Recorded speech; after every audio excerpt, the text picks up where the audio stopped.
Mihai Manea are un articol extrem de interesant care aruncă câteva lumini asupra acestui exil împărătesc. Da, chiar la același lucru discutam și în redacție, că știam că a fost victima lui, a plecat în exil în Olanda, dar nu cunoșteam relațiile lui cu Hitler. Da? Și ne-a lămurit foarte bine. Acum, legat de articolul ăsta, dacă îmi permiteți, o poveste foarte interesantă. Am descoperit pe internet un vlogger român care, cu revista Magazin Istoric în mână, a vizitat castelul în care și-a petrecut ultimii ani Wilhelm al II-lea. Ne-a bucurat foarte mult lucrul ăsta. Vloggerul respectiv a filmat vizita lui și din când în când citește din Magazin Istoric. Ne-a bucurat mult că suntem și utili. Oferim o lectură plăcută. Sigur, el ne făcea și o recomandare. Ar vrea să găsească mai multe articole despre țările din jurul României, țări în care se poate duce să le viziteze. I-am spus că și noi am fi tare bucuroși să publicăm. Problema e că nu prea găsim specialiști în istoria acestor țări care să ne scrie articole. Și opiniile lui Wilhelm erau destul de amestecate. Spun, pentru prima dată îmi este rușine că sunt german, a spus el după Noaptea de Cristal din 1938. Tot în 38, prin decembrie, a declarat adjutantului său că Hitler are doar o grămadă de gangsteri bine îmbrăcați și deplângea faptul că Germania noastră, care a fost o națiune de poeți și muzicieni, de artiști și soldați, a devenit o națiune de isterici. Pentru că... Hitler a încercat să întindă o punte către el, a și trimis de altfel o coroană și un gardă de onoare la mormântarea lui. 41. Și culmea e că astăzi castelul respectiv a devenit un loc de pelerinaj pentru naziștii germani. Da. Deci, dar Wilhelm a refuzat orice colaborare cu Hitler totuși. Deși l-a felicitat pe Hitler după capitularea Franței. Spunea... Da, în fond și el se luptase cu aceeași Franță. Da. Inimile tuturor germanilor cântă acum să-i mulțumim lui Dumnezeu. Frumos. Da. Sunt și lucruri mai interesante, mai vesele totuși. Da. Albina. Ce iubită de Dumnezeu. Da, Albina și Mierea în mituri și legende, ca să vorbim despre lucruri interesante din magazinul istoric. Sau în București, de acum 50 de ani. Povestea maionezei, da. Sau Ursul, 8 ipostaze mai puțin cunoscute.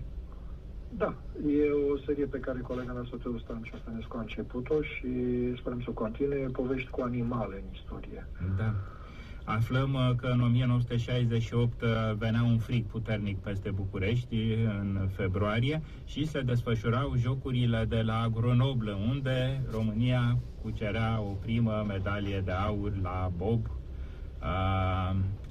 Două persoane. Am reușit să mai repetăm performanța. Și cred că acum când ne privim Olimpiada de la Pyeongchang avem nostalgia Olimpiadei. Am că nici nu mai avem pistă de bob pe care să antreneze sportivii. Există un fel de schelet pe la Sinaia, nu mai știu dacă mai există, arăta așa ca un relic.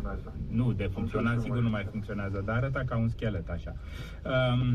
Multe articole interesante.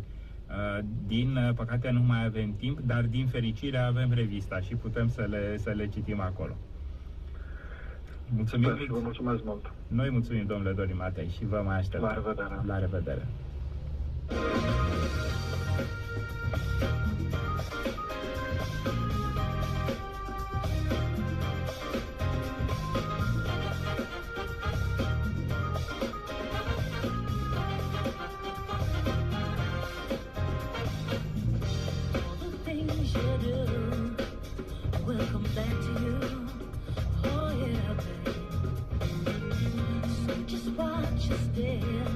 Don't do something you regret.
Știința în cuvinte potrivite la Radio România Cultural.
Succedat în timp.